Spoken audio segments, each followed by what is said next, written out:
안녕하세요. 사회복지사의쌤입니다. 내가 좋아해서 사귀게 된 친구 사이에서도 싫은 부분, 좋은 부분이 생기는 건 당연한데 하물며 회사나 학교 등 어떤 기준 아래 모인 사람들 속에서 나와 맞지 않거나 싫어하게 되는 건 어쩌면 당연할 수 있죠. 어쩔 수 없이 오래, 자주 봐야 하고 함께 해야 한다면 그만큼 또 고역이 없습니다.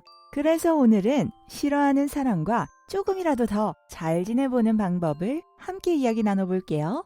사람 관계에서 내가 상대방을 좋지 않게 생각한다, 내 마음에 걸리는 부분이 있다, 미운 짓이 있다는 것은 본인 마음에 거슬려 하는 부분이 생겼기 때문이다 라고 말할 수 있겠습니다.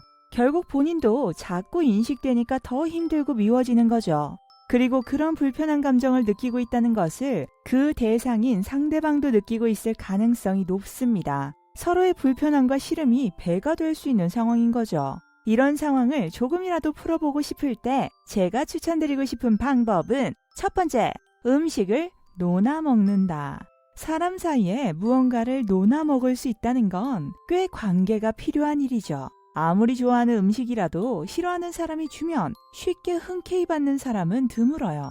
이런 내용을 바탕으로 반대로 생각하면 음식을 나눠 먹는다는 건 그만큼 관계가 쌓일 가능성이 있다는 뜻이 됩니다. 관계 회복을 위해 그분이 좋아하는 간식, 과자 등을 챙겨가셔서 함께 나눠 먹어보세요. 옛말에 미운 놈 떡 하나 더 준다는 지혜의 말이 여태 내려오는 이유는 분명 있다는 겁니다. 두 번째, 싫은 상대방의 모습에서 내 모습을 찾아본다. 심리학자 융이 이야기하기도 했죠. 상대방의 싫은 모습들은 내 깊은 곳에 내게도 존재할 가능성이 높습니다. 찾아내서 나도 싫어하라는 뜻이 아니라 내가 싫고 불편해하는 점을 찾아내서 내가 왜 싫어하는지에 대해 접근해보면 그 사람이 하는 행동에 과하게 거슬린다는 부분을 내 마음속에서 케어해서 집중하지 않을 수 있게 만드는 거예요. 집중하지 않으면 5번 욕할 거 3번 욕하게 되고 3번 욕할 거 1번 욕하게 되고 그러려니 할 수 있게 될 가능성이 높아질 수 있습니다. 세 번째, 이야기를 나눠본다. 다가가서 나 당신 그런 면모 싫은데 좀 적당히 하면 안 돼요? 이런 시비를 걸라는 뜻이 절대 아니에요. 워워. 내가 좋아하는 사람들을 잘 생각해보면 개인의 서사를 바탕으로 이해하고 넘어가는 부분도 있습니다.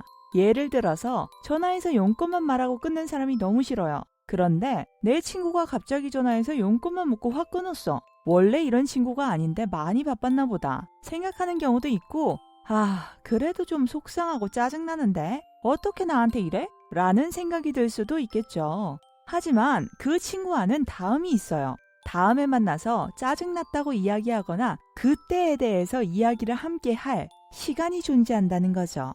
그럼 그때 오해를 풀거나 이해할 가능성이 생겨요. 하지만 싫어하는 사람과는 이야기할 기회도 시간도 없습니다. 그다지 원치도 않아요, 서로. 그러다 보면 내가 생각한 대로 상대방을 단정 짓고 그런 사람이라고 낙인 찍어버리는 부분이 생길 수 있습니다. 그럼 상대방의 본심이 아닌 부분에서도 내 마음속에서는 이미 저 사람은 그런 사람이 되어 있는 거예요. 그러지 않기 위해서는 서로의 이해를 위해 대화하는 시간은 필수입니다. 커피 한 잔, 차 한 잔 마시면서 서로 이야기할 수 있는 시간을 한번 만들어 보세요. 이렇게 3가지 방법을 말씀드렸지만 세상사가 참 내 마음대로 되지 않는 경우가 더 많죠. 그런가 보다 넘기기 어렵다면 적어도 그로 인해 자신이 받는 스트레스를 관리할 수 있는 방법을 찾아보세요. 내 오늘이 그 사람을 향한 미움, 화, 짜증으로 채워지지 않고 내 시간으로 존재할 수 있는 방법을 찾는 거죠. 내 마음이 편해지는 방법을 찾는 것이 비로소 잘 지내는 방법이 된다는 걸 기억해 주세요. 다복한 하루 되세요.